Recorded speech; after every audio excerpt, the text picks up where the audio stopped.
Well, the United States has more than 50,000 troops in the region of North Korea. Congressman Ed Royce is the chairman of the House Foreign Relations Committee, and he is out front tonight. And good to see you, sir. Appreciate your taking the time. Why do you think we are seeing what seems to be such incredibly quick escalation happening right now? Well, I think the young man Kim Jong-un, who has taken control of North Korea, is himself very aggressive. And you have the election of a new female president, Madam Park, who I met with a little over a month ago in South Korea. Remember, these provocations have been pretty constant, and Madam Park's own mother, when she was young, was assassinated by the North Koreans, by a North Korean sniper in South Korea. So they are used to dealing with provocative behavior. They had one of their warships blown up not too many years ago. Right. Lost 40 sailors.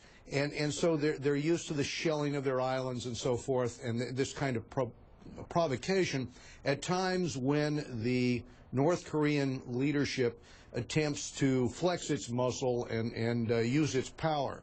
What's unusual, though, is that now we have North Korea developing not only three-stage ICBMs, but having nuclear capability, nuclear weapons. Right. And they're looking to miniaturize those and be able to put them on an ICBM, which would be a game changer. And this, of course, is of concern to the United States. That's right. In addition, I mean, North Korea has cut the phone line, as we just reported. They've done, as you know, 3 nuclear tests recently, and they've test-fired a long-range missile. And then, of course, there's the video of the past few weeks that we've been showing our viewers, the White House, the Capitol in New York, you know, as going up in flames after a North Korean attack. The Pentagon spokesman George Little says we take their rhetoric seriously, and if you look at what they've said recently, it's been extremely provocative, threatening, and bellicose. What would you do beyond saying what George is saying?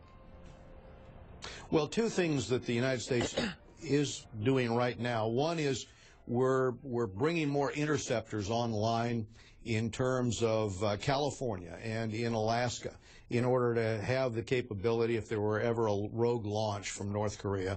They're not to the point yet where they can miniaturize their ICBMs. I would suggest, before they get that capability of putting a weapon on an ICBM, that we go back to what we did in 2005 when we were confronted by provocative behavior. They were then counterfeiting our $100 bills, and the U.S. Treasury Department froze the bank accounts, froze the accounts in the Banco Delta Asia and other banks that were being used for hard currency by North Korea, which suddenly meant that not only could the dictator not pay his generals, but he also couldn't continue the production lines on his missile program. I think it's frankly time. New sanctions are being put in place, but we ought to put those types of sanctions that briefly were put in place in 2005, because that would shut down a lot of activity in North Korea. And we want to do that before they get the nuclear weapon. Well, it's an interesting point because the capability. Just this month, the National Security Advisor, Tom Donilon, talked about the North Korea situation. Here's what he had to say exactly. The United States will not accept North Korea as a nuclear state, nor will we stand by while it seeks to develop a nuclear-armed missile that can target the United States. I mean, what amazed me about that is, of course, North Korea already is a nuclear state, and they already are seeking to arm weapons that could come and strike the United States. They've done all this, Chairman, despite sanctions from the United States that have been in place since 1950. And I just wonder, when you think about that, if you're in a country, you say, look, isn't the lesson here that you should do whatever you need to do to get a nuke? Because once you have one, the United States is pretty much powerless against you.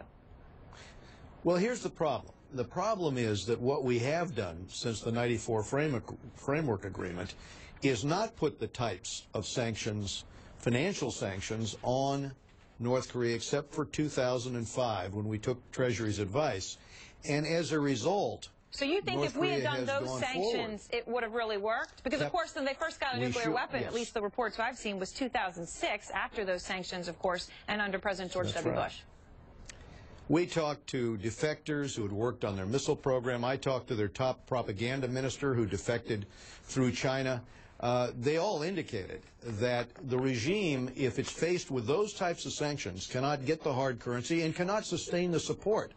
And so I would go back to what was tried briefly in 2005 because it just cuts off the flow of the hard currency they need to pay the Army to do their weapons buildup. None of that money comes back into the country to help the people in the countryside. I've been in North Korea.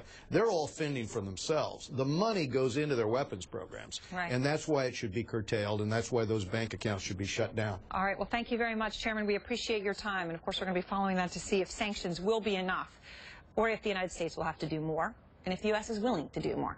Still to come is the